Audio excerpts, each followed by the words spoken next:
സ്ഥാനാർത്ഥി പ്രഖ്യാപനത്തോടെ തിരഞ്ഞെടുപ്പ് പ്രചാരണ ചൂടിലേക്ക് നീങ്ങി ബി.ജെ.പി. സ്ഥാനാർത്ഥികളുടെ മണ്ഡലം കേന്ദ്രീകരിച്ചുള്ള പ്രവർത്തനങ്ങൾക്ക് ഇന്ന് തുടക്കമാകും. പ്രധാനമന്ത്രി നരേന്ദ്രമോദിയുടെ വികസന നേട്ടങ്ങൾ കൂടി എണ്ണിപ്പറഞ്ഞാണ് ലോക്സഭാ തെരഞ്ഞെടുപ്പിനെ നേരിടുക.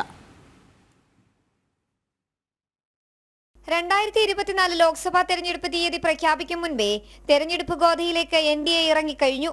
കേരളത്തിലെ 12 മണ്ഡലങ്ങളിലെ ബി.ജെ.പി. സ്ഥാനാർത്ഥികളെ കൂടി ആദ്യഘട്ടം പ്രഖ്യാപിച്ചതോടെ സ്ഥാനാർത്ഥികളും പ്രവർത്തകരും തെരഞ്ഞെടുപ്പ് ചൂടിലാണ്.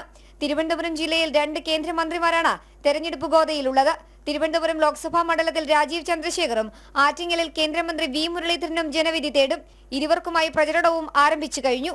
സമാനതകളില്ലാത്ത വികസനം കഴിഞ്ഞ 10 വർഷക്കാലം കാഴ്ചവെച്ച നരേന്ദ്രമോദിയുടെ നേതൃത്വത്തിലുള്ള സർക്കാരിനെ പിന്തുണയ്ക്കാൻ, ഭരണകക്ഷിയുടെ ഭാഗമായിരിക്കാൻ, കേരളത്തിലും കൂടുതൽ വേഗതയിൽ വികസനം നടപ്പിലാക്കാൻ കഴിയുന്ന തരത്തിലുള്ള ഭരണകക്ഷിയിലെ ജനപ്രതിനിധികളെ തെരഞ്ഞെടുക്കാൻ കേരളത്തിലെ ജനങ്ങൾ, ആറ്റിങ്ങലിലെ ജനങ്ങൾ തീരുമാനമെടുക്കും.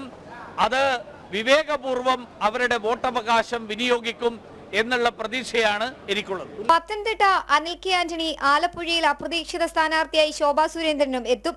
പാലക്കാട് സി കൃഷ്ണകുമാർ, തൃശൂരിൽ സുരേഷ് ഗോപിയും സ്ഥാനാർത്ഥിയാകും.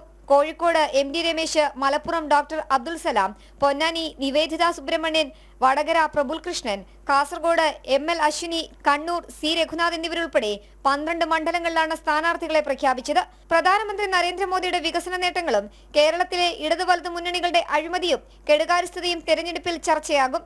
തെരഞ്ഞെടുപ്പ് പ്രചരണങ്ങൾക്ക് കരുത്തു പകരാൻ കൂടുതൽ കേന്ദ്ര നേതാക്കളും ഉടൻ കേരളത്തിലെത്തും. ജനം, തിരുവനന്തപുരം.